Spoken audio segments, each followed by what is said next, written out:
Alors que la CAN U20 approche à grands pas, l'équipe nationale du Sénégal semble encore loin de ses standards habituels. Les 2 matchs amicaux récemment disputés face à la RDC ont laissé un sentiment d'inachevé. Manque d'intensité, déficit de créativité au milieu, inefficacité offensive. Les Lionceaux n'ont pas rassuré. Face à ces lacunes, plusieurs voix s'élèvent pour demander un renforcement ciblé de l'effectif, afin de ne pas revivre les désillusions récemment vécues chez les U17.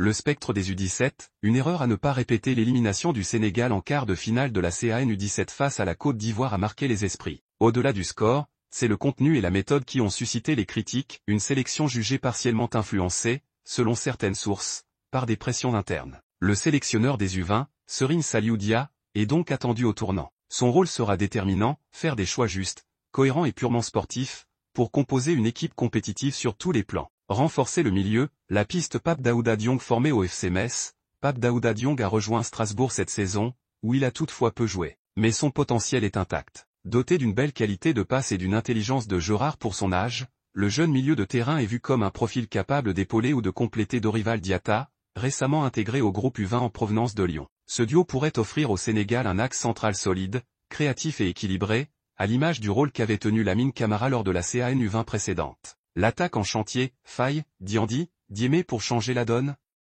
C'est le secteur offensif qui concentre le plus d'interrogations. Si le Sénégal dispose de talent brut, l'efficacité devant le but et la capacité à créer des décalages font encore défaut. 3 noms sont aujourd'hui évoqués pour relancer la dynamique offensive. Mame Mor Faye, Eurosport, un ailier vif, explosif, capable d'éliminer en 1 contre 1 et de dynamiter les défenses. Clayton Diandi, Aris Salonique, polyvalent, percutant, évoluant dans un championnat européen qui lui a forgé un certain réalisme. Yaya Diémé, Strasbourg, attaquant complet, bon dos au but et capable de prendre la profondeur. Leur intégration permettrait d'offrir plusieurs profils complémentaires à Serigne Saliou Dia, tout en augmentant le niveau d'exigence à l'entraînement. Un groupe à affiner, un objectif à atteindre. Le Sénégal reste l'un des favoris naturels de la CAN U20, fort de son statut et de ses récentes performances dans la catégorie. Mais la réussite passe par une sélection rigoureuse et méritocratique, à la hauteur des ambitions affichées. Serigne Saliou Dia a désormais la responsabilité de corriger le tir, de réajuster son effectif, et surtout de poser une ossature capable de rivaliser avec les meilleures nations africaines, voire mondiales. Conclusion: le moment d'agir.